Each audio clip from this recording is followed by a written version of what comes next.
Kita semua akan mati satu saat nanti. Pak, kenapa dibuka dengan bilang kita suatu saat nanti bakal mati? Kan serem, Pak. Nah, itu mah logika ya. Bener kan? Memang bener. Iya, benar. Masalah siapa duluan mah terserah. Ya juga sih, Pak. Tapi benar, kita semua akan meninggal satu saat nanti. Tapi kok... Udah, saya cuma mau ngomong gitu doang. Bentar, Pak. Tadi Bapak kita semua akan meninggal. Iya.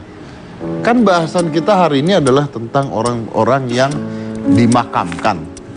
Kalau orang dimakamkan tidak meninggal, itu melawan hukum. Iya dong, Pak. Nah, Masa orang hidup dikubur? Ya makanya saya bilang kita semua akan meninggal satu hari nanti gitu loh. Nah, kita mau bahas tentang pemakamannya gitu. Kamu mau gimana pemakamannya? Nanti aja dipikirin, Pak. Ya. Saya hidup aja dulu dipikirin, jangan mati dulu dipikirin, Pak. Oh, iya. Jika suatu saat bos saya meninggal,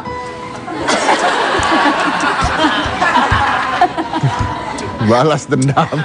bos saya akan memilih pemakaman yang paling unik dan saya akan merinci pemakaman-pemakaman unik di dunia. Siapa tahu rincian itu akan menjadi salah satu pilihan dari Pak bos saya ya. Yang pertama, Pak, ada pemakaman unik namanya pemakaman Famadihana. Ini di Madagaskar ada tradisi pemakaman unik dari suku Malagasy, yaitu berdansa dengan jenazah yang sudah dikubur selama 7 tahun sekali. Tuh, Pak. Jenazah leluhurnya sebelumnya diberikan kain suci baru dan juga disemprotkan minyak wangi. Hal tersebut dipercayakan karena roh almarhum akan segera bergabung dengan leluhurnya setelah jasadnya tinggal tulang belulang saja. Namun selain itu, Famadihana juga sering dianggap sebagai reuni keluarga. Tuh. Orang lagi pemakaman, reuni keluarga. Saya tidak tertarik. Nggak tertarik, Pak. Kan Bapak kan meninggal. Saya nggak bisa nari. Hidup aja saya nggak bisa nari. Meninggal disuruh nari. Ribet amat. Hidup ribet, meninggal ribet. Bapak kan udah diam. Ntar digotong, yang nari mereka yang gotong, Pak. Mereka menari. Saya bisa pilih penarinya nggak? Kan udah. Nggak mau, saya nggak suka. Nggak suka ya? Cari yang lain. Oke, selanjutnya ada pemakaman langit atau sky burial. Pemakaman langit. Saya ceritain ya, Pak. Pemakaman sky burial ini adalah pemakaman burial. Tulisannya burial. Lanjut. Burial. Pemakaman sky burial adalah pemakaman yang biasa dilakukan oleh orang suku Tibet. Yang dekat Pancoran, tahu kan? Tabak. Berhubung tanah pijakan di suku tersebut bebatuan, mereka kesulitan untuk menguburkan jasad kerabatnya. Oleh karena itu, mereka menjadikan jasad kerabatnya dengan dijadikan pakan bagi burung bangkai dengan dicampurkan dengan tepung. Hal ini dilakukan karena kepercayaan mereka yang menganggap bahwa tubuh hanyalah kapal bagi roh atau jiwa yang sudah pergi. Gini. Ya. Saya setuju ya kalau tubuh hanya apa ya? Bukan, tubuh tuh hanya kayak vas bunga gitu ya. Roh kita di dalam. Kalau kita sudah meninggal ya udah vas bunga ini nggak apa-apa gitu. Ya untuk makan burung ya supaya burungnya ada makanan nggak apa-apa. Saya bermasalah dengan dicampur tepung. Lu kira gue martabak apa gimana? Karena kan untuk dikonsumsi sama burung bangkai tadi, Pak. Ya nggak usah dicampur tepung. Mau dicampur gula juga biar... Apaan? Nggak suka. Nggak mau, Pak? Nggak mau. Oke. Yang selanjutnya, kalau pemakaman bibit pohon atau kapsula mundi. Mau, Pak? Apa dulu mau, Pak? Ini saya kapan meninggalnya sih sebenarnya? Ya nanti aja, ini milih aja dulu. Kan gak ada yang tahu. Gak ada itu, siapa tuh Bapak umur panjang. Ya gitu, bagus. Jodoh dan maut hanya Tuhan yang menentukan. Ya, bagus. Iya, ya kan? Jodoh dan maut hanya Tuhan yang menentukan. Kenapa lu yang rencanain pemakaman gua? Manusia berusaha dan melakukan yang terbaik untuk kematiannya. Atau Bapak nggak mau mikirin kematian atau mikirin perjodohan dulu? Udah dikubur aja langsung yuk. Pemakaman bibit pohon atau kapsula mundi, pemakaman ini bukan menjadikan manusia menjadi mutan pohon, melainkan menjadikan tubuh manusia agar lebih bermanfaat bagi bumi dengan menjadi protein bagi pohon. Konsepnya adalah tubuh manusia yang akan dikuburkan dimasukkan ke dalam kapsul terbuat dari bahan biodegradable. Ya. Kemudian akan dikuburkan dengan pohon di atasnya. Namun konsep pemakaman ini sempat sulit mendapatkan izin dari pemerintah setempat, yaitu Italia, tempat inisiatornya Anna Citelli dan Raul Bretzel. Jika konsep pemakaman seperti ini diizinkan, maka cita-cita mereka adalah menjadikan pemakaman hutan memori dan bisa menciptakan hutan-hutan kecil yang baru. Betul. Jadi saya tuh jadi pupuk gitu. Iya betul, jadi Bapak tuh kan meninggal ya. Tapi masih... Jadi Bapak tuh kalau meninggal gitu. Oh, iya. Bukan Bapak tuh kan meninggal ya, itu beda loh. Oh iya, kan Bapak tuh kalau meninggal ya, biar masih bisa berguna, jadi Bapak itu dimasukin kapsul berbentuk telur, terus dimasukin baru dikubur, terus di atasnya ditancepin pohon. Nah nanti Bapak tuh jadi pupuk buat si pohon itu, berguna kan Itu Pak? pupuk gak bisa pakai sapi aja Pak. Bisa sih Pak, tapi kan biar lebih berguna. Kamu taunya itu saya sama tetangga saya gimana? Pohonnya di apa ke inisial DC gitu. Nggak mau saya. Nggak mau Pak? Nggak mau. Ya udah kalau yang ini mau nggak Pak? Apa dulu mau nggak? Pemakaman kristalisasi. Sebuah perusahaan bernama apa Pak nih bacanya? Life Gem. Asal Chicago memiliki inovasi agar orang yang telah ditinggalkan oleh kerabatnya bisa tetap dekat dengan mereka.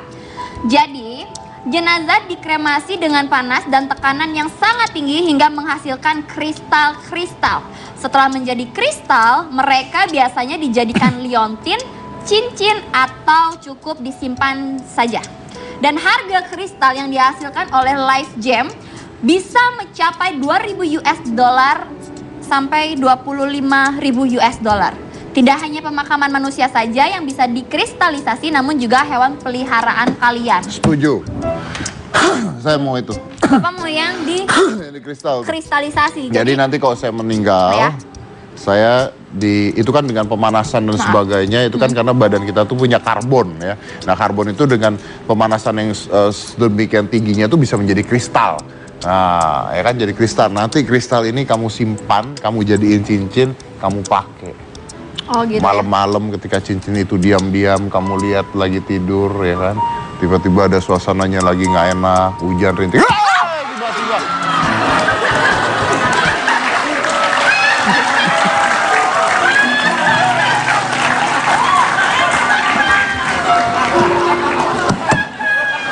Kenapa dia teriak? Lu pada teriak. Gua kan nakutin dia. Kaget Pak, tuh kasihan bocah, jantungnya Orang ngomong cincin, nah itu nanti udah kau pakai. Gitu sepatu copot. Gitu. Saya setuju yang itu. Bentar. Nggak jadi, udah dimakamkan biasa aja. Udah nggak jadi. Kan lumayan. Nggak jadi, yang ada lu jual, nggak. Udah tahu otaknya. Kristal, gua ada yang mau bu kristal. Ini jadi Corbusier loh. Gitu kan. Jual. Nggak, udah. Tapi kan tadi tuh kita bahas tentang pemakaman. Ya. Nah, itu pemakaman aja di kristal aja tuh 2.000 sampai 25.000. Jadi 20 juta sampai 250 jutaan lah sekitar. Nah, gimana dengan orang-orang yang ini ya, yang nggak mampu untuk membiayai pemakamannya? Gimana dengan orang-orang yang terlantar? Gimana dengan orang-orang, maaf, misalnya ada orang-orang yang tidak diakui atau orang gila di jalanan contohnya. Nah, itu yang makamin siapa? Oh, ada Pak. Di kita ada yang ngurus yaitu palang hitam. Palang? Hitam.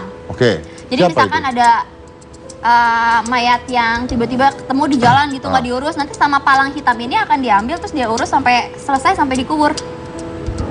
Kok tahu pengalaman? Kan belum meninggal, Oh iya. jadi belum pengalaman. Iya benar. Karena saya sudah ngobrol sama beberapa tim dari palang hitam dan akan menjadi tamu Bapak saat ini juga. Ada orangnya di sini? Ada Pak. Oke. Panggil. Langsung saja kita panggilkan, ini dia anggota dari palang hitam. Halo. Dengan Ibu Sumiati dan juga Bapak Madi. Selamat datang. datang. Apa kabar Pak Madi? Silakan duduk. Oke. Palang hitam. Yang saya tahu biasanya palang tuh merah ya. Tapi ini ternyata palang hitam. Jadi Anda itu kerjanya adalah menguburkan orang-orang yang terlantar. Terlantar betul. Yang terlantar. Oke, baik. Gimana prosesnya ya? Nanti kita lanjut setelah satu ini. Jangan mana-mana, tetap di Hitam Putih.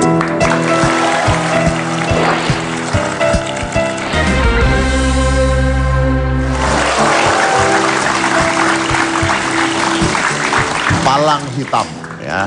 Ada palang merah, palang hitam. Oke. Ada palang merah, ada palang hitam, ada palang pintu ya. Sering kita temui. Apa biar nggak serem gitu Pak? Ada iya, ketawanya soalnya ini kan pembahasannya agak horor ya. Nah Pak, untuk mengetahui siapakah palang hitam ini, kita lihat dulu videonya palang hitam ini ya Pak ya. Iya. Silakan diputar videonya.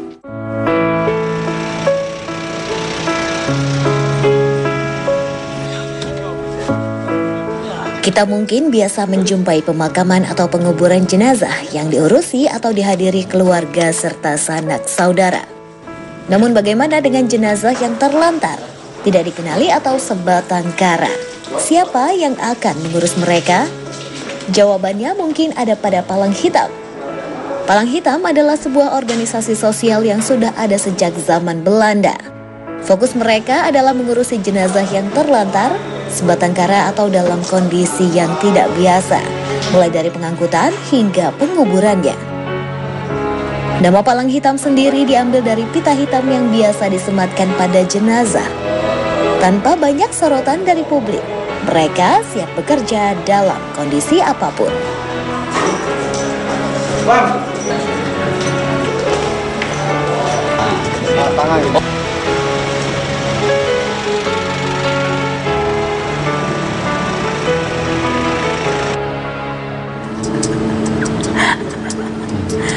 Takut kan kamu? Takut kan? Itu aksi sosial. Itu luar biasa. Musiknya aja kayak masih dunia lain. Tapi aksinya aksi sosial. Iya, silakan. Cika tanya. Bapak aja deh. Nah, palang hitam itu apa? Coba gitu aja. Palang Hitam itu Iya. sebuah nama yayasan yang ada di Jakarta. Ngapain itu Pak kegiatannya? Jadi kegiatannya untuk mengangkut jenazah yang kecelakaan. Mengangkut jenazah yang celaka. Yang kecelakaan. Di DKI. Di DKI Jakarta. Di Jakarta. Yang sekarang itu dialihkan ke Dinas Pemakaman yang ada di Jakarta. Memang yang pertama yang mengangkut kecelakaan itu Yayasan Palang Hitam. Nah, itu yang kecelakaan itu yang nggak punya keluarga atau gimana? Yang kecelakaan itu rata-rata banyak punya keluarga. Cuman waktu kecelakaan nggak diketahui keluarga. Waktu kecelakaan? Nggak diketahui keluarga. Tidak diketahui keluarga. Oh, jadi identifikasinya belum jelas, diambil dulu gitu. Diambil dulu. Oke. Itu pun kita Dibawa ke Cipto. mendapat informasi dari kepolisian. Betul. Dan ambulan DKI itu meluncur ke TKP untuk mengangkut jenazah dan dibawa ke rumah sakit. Dibawa ke rumah sakit. Oke. Jadi palang hitam itu kalau misalnya ada kecelakaan, diambil jenazahnya, dibawa ke rumah sakit untuk diidentifikasi siapa. Betul. Oke. Kalau diidentifikasi dan tidak ada keluarga yang mengakui, apakah dikubur oleh palang hitam juga? Betul itu. Kalaupun dikubur oleh palang hitam, secara cuma-cuma? Iya, gratis. Gratis? Iya. Oh, tuh gratis, Cika. Gak bodo amat Pak. Oh, iya. Saya kan ada keluarga Pak. Saya ngasih tahu doang. Oh, iya. Nah, itu ketika dikuburkan secara gratis itu, yang biayai berarti pemerintah? Iya. pemerintah. Yang biayai pemerintah. Iya. Dikuburnya di mana? Di daerah Tegal Alur sama Pondok Rangon. Ini yang gratis itu ya? Iya. Oke. Nah, boleh tahu Ibu Sumiati ya, usianya berapa sekarang? 46. 46 tahun. Oke. Suka makan sate? Suka. Kenapa nanya sate Bapak? Oh, itu Susana ya? Oke, maaf. Sumiati ya. Ibu Sumiati ini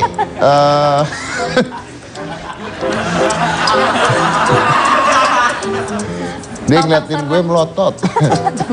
Ibu Sumiati ini usia 46, join gabung dengan Palang Hitam sejak usia berapa? 40. Berarti sudah 6 tahun. Iya. Nggak takut? Enggak, Ngeliat mayat nggak takut? enggak. Malah Bias- diajak ngobrol, Mak. Diajak ngobrol. Oke, baik.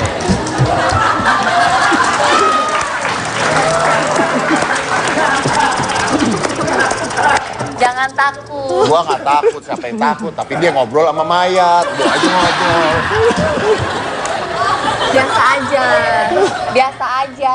Dia ngobrol sama mayat. Gak apa-apa, gak apa-apa. Relax aja, slow. Santai aja, kayak gak ada apa-apa, Tahu santai. gue ngobrol sama mayat cuman conjuring. Tenang, kasih tahu. Ibu ngobrol sama mayat? Iya. Nih bapak nih hebat, ngobrol sama limbat. Lebih hebat saya. Ya, mungkin Anda yang tanya sama Pak Madi aja. Oke. Bentar, ngobrolnya apa ya? Ya, nenek gampangin ya, kita lagi mandiin gitu. Oh. Dijawab. Terus dia ngasih kepalanya sendiri keramas gitu. Pak. Nenek gampangin ya, biar mandinya gampang. Iya. Ya saya mandi sendiri aja. Permisi Coy. maksudnya kali ya. Ya, oke, tanya Pak Madi aja. Oke, kalau Pak Madi bergabung di Palang Hitam ini sudah berapa lama? Saya mulai bergabung di Palang Hitam mulai dari tahun 1990 sampai saat ini. Wih, berarti sudah? 2017 dikurang 1990. 17 tahun. Ngaco. Nah, ini 7 kurang gini. 20. Satu dikurangi 9. 26 tahun. 27. Iya kan gua mau ngomong 27 cuma keduluan kalian.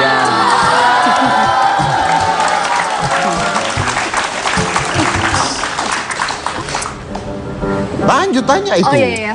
Mak, Anda juga ngobrol sama mayat? Ya, ngobrol. Oke, Anda yang tanya kalau gitu ya, udah benar. Punya gini aja deh Pak, kejadian yang Kerusuhan, pernah jadi saksi kerusuhan? Ya, kerusuhan juga. maksudnya kerusuhan gimana? Ya, seperti pada tahun 1998 ya. 98 ya? Ya, seperti itu kan kerusuhan. Banyak yang meninggal? Iya, banyak juga. Itu pihak dari Palang Hitam juga. Yang mengangkuti? Ya, itu. Ya. Oke, nah itu pernah ada yang apa ya, maksudnya yang meninggal secara tidak wajar gitu nggak? Maksudnya kan kalau kecelakaan itu kan berarti kan bisa aja, maaf nih, bisa aja tangannya putus Oh gitu. iya, itu sering terjadi. Ada kok seneng gitu sih jawabnya? Udah biasa gitu kayak. Nah, udah jawab. Iya, udah. Yang paling serem apa? Yang paling serem? Yang paling serem tuh yang mana ya? Kalau menurut saya itu nggak ada yang serem ya. Cuman bedanya berubah bentuk aja gitu ya. Jadi nggak serem kalau buat saya itu. Cuman berubah bentuk aja, tadinya utuh, jadi itu patah, hancur, gitu aja. Katanya Pernah. pernah ada yang kebelah. Ada yang kebelah? Iya. Kebelah Sering. gimana? Sering. Badannya ya? Badannya putus, bisa kepalanya juga sampai gepeng, sering. Terus tangannya patah, bahkan pernah sampai kayak berkeping-keping, ya pernah itu. Berkeping-keping. Nah, berkeping-keping pernah. Itu saya ngambil waktu itu di jalan tol ini, Kembangan. Maksudnya sampai rusak, hancur gitu? Hancur. Sampai saya punya pikiran mana jenazahnya, mana yang meninggalnya, ngerti itu. Semacam udah daging udah nggak ada. Boleh tahu itu kenapa itu kalau begitu? Apa itu yang membuang mayat, menghilangkan jejak supaya ketabrak berulang-ulang sama kendaraan, apa emang seperti ketabrak aja kan? Jadi, Dan nggak diketahui siapa berarti? nggak tahu. Yang utuh itu kukunya aja yang saya ketemu itu. Kenapa? Kukunya yang utuh. Kukunya yang utuh? Itu nggak pecah. Itu. Katanya Jadi pernah itu yang benar hancur itu. pernah memandikan mayat yang terbelah dua. Ya, pernah. Itu yang waktu kejadian kereta api. Tergilas kereta api. Tergilas kereta api, emang seharusnya dibawa ke Cipto, yang dituju kepolisian, yang memangkut jenazahnya juga dari pihak Palang Hitam. Tapi ternyata kan waktu itu ada keluarganya, dan pihak keluarganya itu nggak mau kalau mayat itu dibawa ke Cipto. Tapi sempat juga dibawa ke Cipto, dan dicabut paksa. Artinya dibawa pulang paksa tanpa divisum. Akhirnya diizinkan sama petugas Cipto itu, silahkan bawa. Ya, setelah sampai di rumah, begitu mau dimandiin, dikamarin, bingung gimana? Nggak berani memandikannya. Kalaupun di daerah setempatnya ada yang suka memandikan, itu nggak terbiasa yang seperti itu ya gitu. Akhirnya minta bantuan ke dinas pemakaman. Nah, itu palang hitam itu. Ya kebetulan waktu itu saya lagi piket. Lebih kurangnya itu pukul 1. Udah mulai tiduran saya itu. Dibangunkan sama teman. Bang, mau nggak kata mandiin? Saya bilang kan gini, saya ini kok ditanya mau enggak, saya ini petugas memandikan. Mau saya gitu. Tapi yang kecelakaan itu, kecelakaan kereta api gitu. Begini kata Bota, ya udah nggak apa-apa, ayo kalau memang ini saya sanggup mandiin. Akhirnya sampai ke rumahnya yang meninggal itu, ya betul, berburai. Mandiinnya gimana? Nah, memandikannya seperti biasa, karena kan masih bisa disambung. Cuma bedanya putus saja. Nah, cara mengkampaninya supaya jangan putus, supaya mudah untuk ngangkat, saya minta sama keluarganya, minta diusahakan papan, supaya mudah digotongnya, ada waktu penguburannya. Nah, jadi diletakkan di papan, dikasih plastik, lalu kain kapannya baru bisa digotong. Kalau nggak pakai papan itu nggak bisa karena putus. Kalau Ibu Sumiati katanya paling sering memandikan jenazah yang udah penuh bilatung gitu-gitu ya? Ya ada, udah ada belatungnya, terus udah ada, kalau ada yang sakit gula kan pada bolong-bolong tuh badannya, dari kepala sampai kaki udah bolong semua. Oke, maaf saya mau tanya. Anda tidak takut kan? Ya, ini maaf ya saya tanya. Tapi geli nggak? Pertama kali emang geli gitu. Pas udah kesininya enggak. Udah enggak? Iya. Yang paling teringat aja apa? Teringatnya paling yang kakinya buntung. Kenapa itu? Itu dioperasi dia dari rumah sakit, dibawa ke panti tapi enggak diperban, itu dilepas begitu. Oke. Ini sering nggak sih hal gini terjadi? Maksudnya dalam sehari apakah ada kerjaan seperti ini? Ada. Tiap hari? Iya. Tiap hari ya? Iya, tiap hari ada. Ibu sudah punya suami? Udah. Suami tahu kerjaan ibu apa? Tahu. Suaminya kerja apa? Bengkel. Bengkel. Anak? 3. Anak tahu ibunya kerja apa? Tahu. Nggak ada yang nyuruh berhenti gitu? Enggak. Dalam waktu sehari bisa paling sedikit berapa kasus? Paling sedikit sama TKP itu bisa 10. Paling sedikit 10? Iya. Sehari? Iya. 24 jam. 24 jam. Dalam waktu 24 jam Iya. ada 10. Paling banyak? Lebih kurangnya. Paling banyak Paling banyak. bisa 20 juga. Berarti itu di Jakarta saja ya? Di Jakarta. Berarti banyak yang meninggal itu dan yang tidak ditangani oleh dinas pemakaman. Iya. Dan itu kebanyakan tidak dikenali gitu? Iya, itu yang terlantar. khususnya. Itu yang terlantar. Ibu boleh tahu nggak sih Pak? Ibu boleh tahu nggak sih Pak? Itu stres itu orang nanya gitu.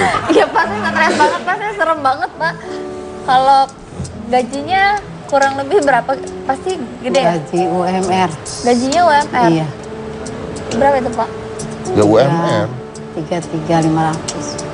33.500. Ada tambahan kah kalau misalnya lembur atau apa gitu? Nggak ada. Nggak ada. Iya. Atau misalkan pas mandiin mayatnya yang berantakan gitu ntar dikasih bonus? Nggak, sama aja? Enggak ada, bonusnya di akhirat. Bonusnya di akhirat. Insya Allah. Amin. insya Bonusnya Allah. di akhirat. Oke, luar biasa. Nah,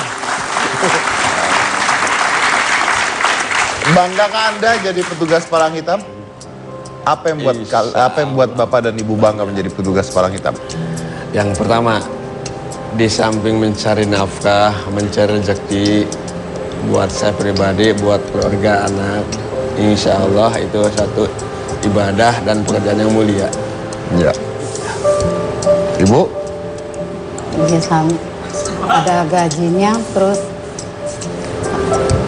di kerjaannya juga bikin dapat pahala. Ya. Ya udah, Ada pahalanya ya. Buat Pernah nggak Anda berdua tuh ketika misalnya lagi memandikan jenazah gitu ya, lalu misalnya tiba-tiba pada saat lagi mandikan, lalu tiba-tiba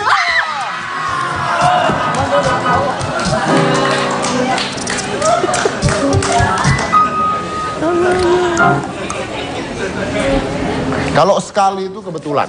Kebetulan 2 kali. Kalau 2 kali itu gua hebat banget artinya.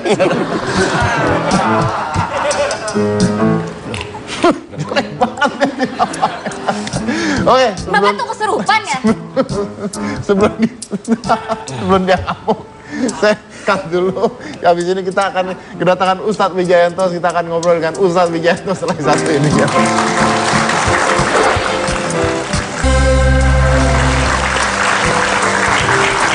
Ya, kita kembali lagi di Hitam Putih bersama Ustadz Wijayanto dalam Tanya Ustadz Wijayanto. Ustadz Wijayanto, Iya. Gimana Mas Edi? orang meninggal, Ya, kenapa harus didoain? Ayo. ya. Pertama, memang doa tidak terbatas kepada orang hidup, karena doa itu adalah urusan batin. Di dunia ini ada banyak alam.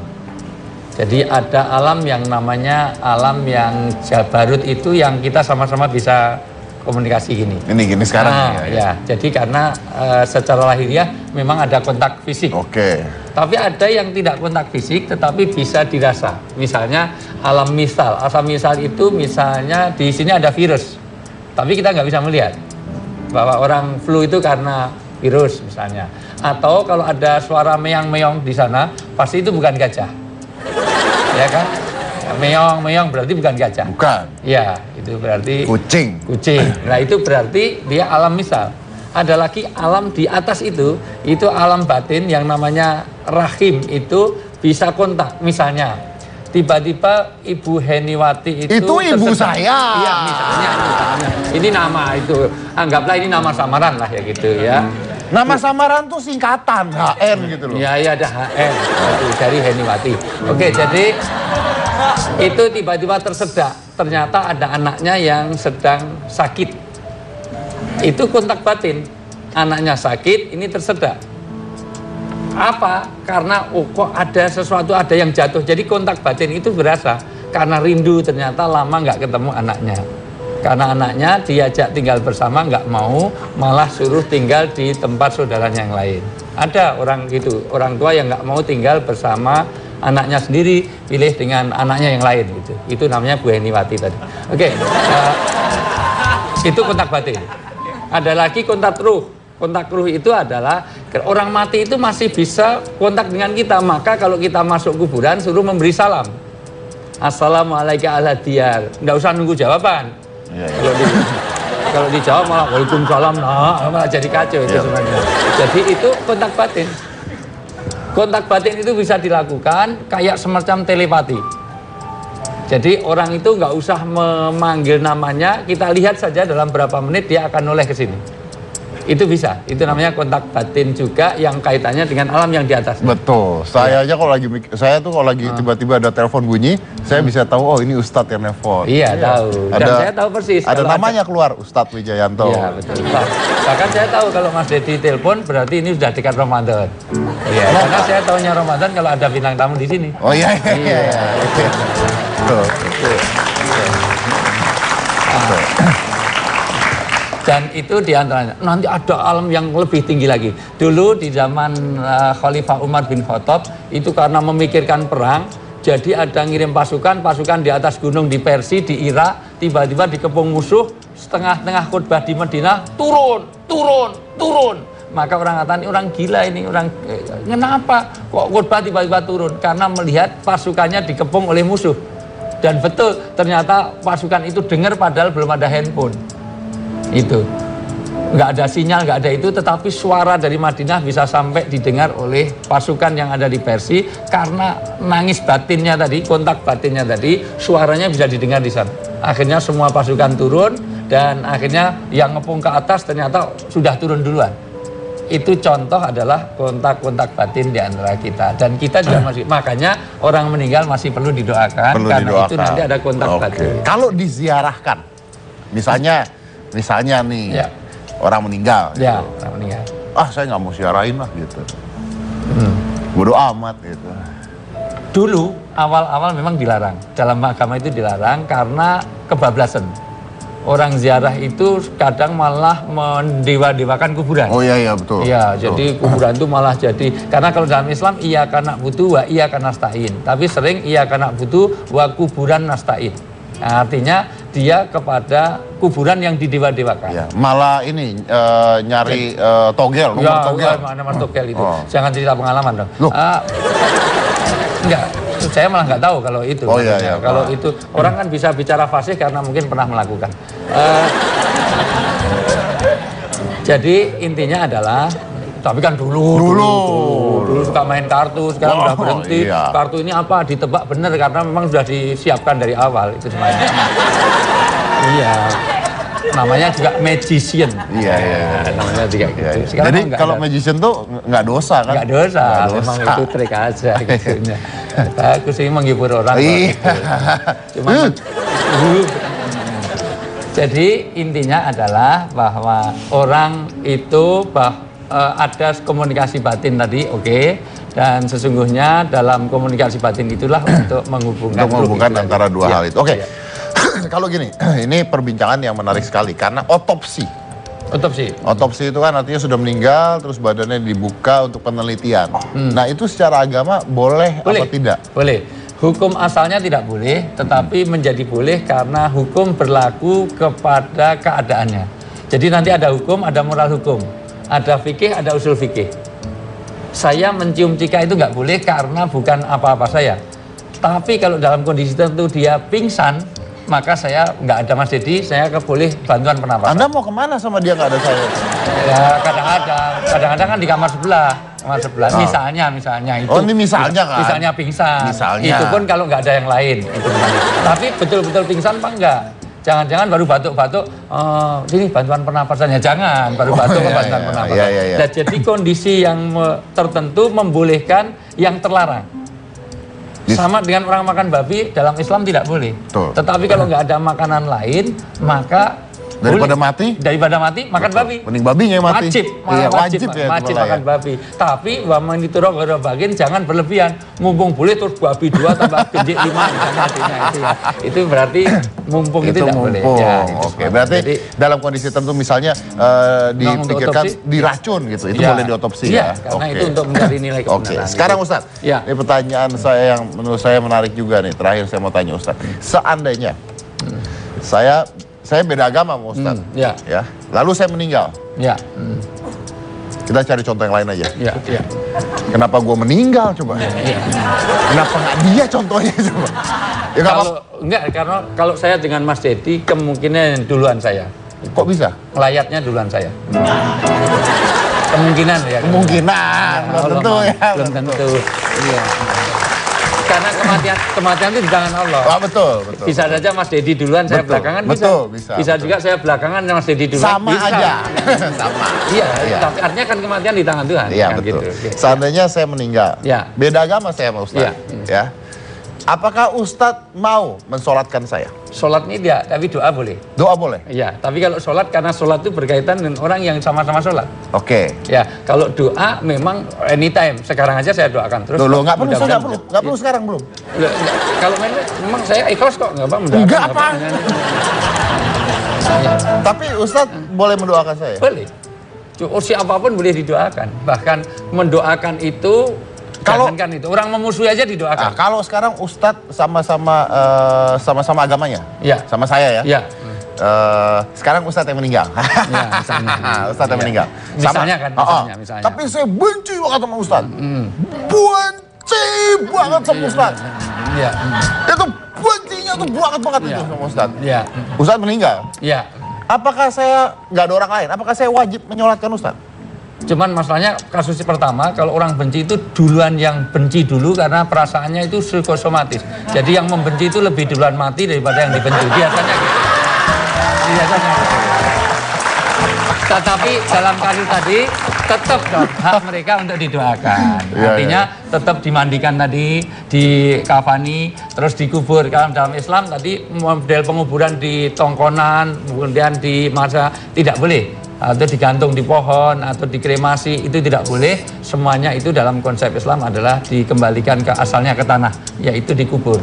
Dikubur pun dipercepat untuk pembusukannya. Maksud saya, itu dibuka, kalau itu dia pakai kain kafan pun dibuka. Supaya dia segera, kan biasanya nanti akan ada apa ya, memuai dan segalanya, maka supaya menyatu dengan tanah. Nah itu memang dan disegerakan. Tapi intinya saya harus mendoakan Ustaz juga walaupun saya musuhan sama Ustaz. Ya. Musuhan itu didoakan justru Rasulullah itu kalau mau dicontoh itu balaslah kejelekan itu dengan kebaikan. Dalam surat Fusilat ayat 34, itfa billati hiya aksan.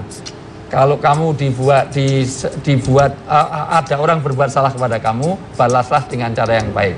Kalau kamu kecurian, jangan ganti mencuri. Berarti sama-sama pencuri. Mencuri, betul. Kalau kita kecurian, maka kita tidak boleh ganti mencuri karena supaya kita tidak jadi pencuri. Dan ini sering terjadi kalau di masjid hilang sendalnya, terus tinggal satu, terus dia ngambil. Berarti dia sama-sama pencuri.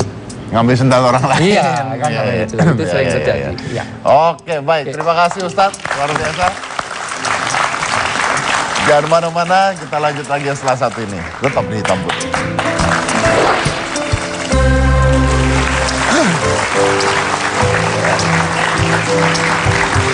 Kita sudah bersama tim pemandi jenazah ya, di samping kiri kita ya.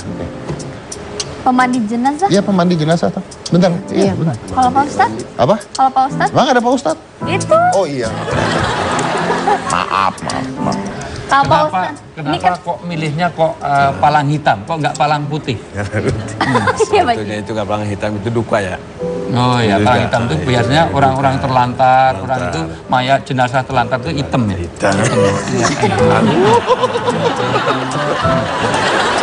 Nah, mungkin saya mau tanya terakhir buat Anda berdua. Mengurusi jenazah, memakamkan jenazah, melihat jenazah dalam keadaan yang tidak wajar hampir setiap hari. Pertanyaannya buat Anda berdua begini, buat Anda berdua, apa sih arti hidup itu? Artinya hidup itu, kalau buat saya itu, jangan terlalu berlebihan ya.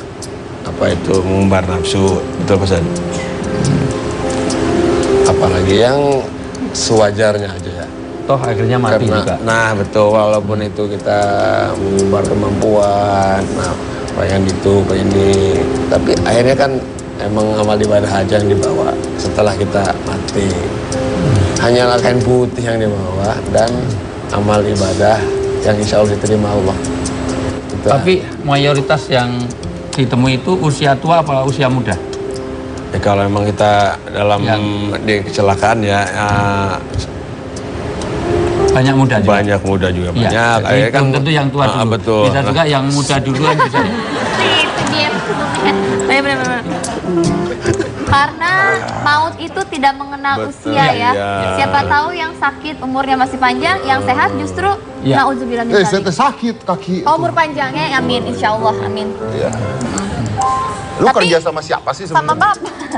Yang mana yang sakit Pak? Yang kiri. Oh kayaknya nggak lama lagi deh Pak. Gak lama lagi sembuh. Amin. Amin ya, amin. Oke. Amin. Baik.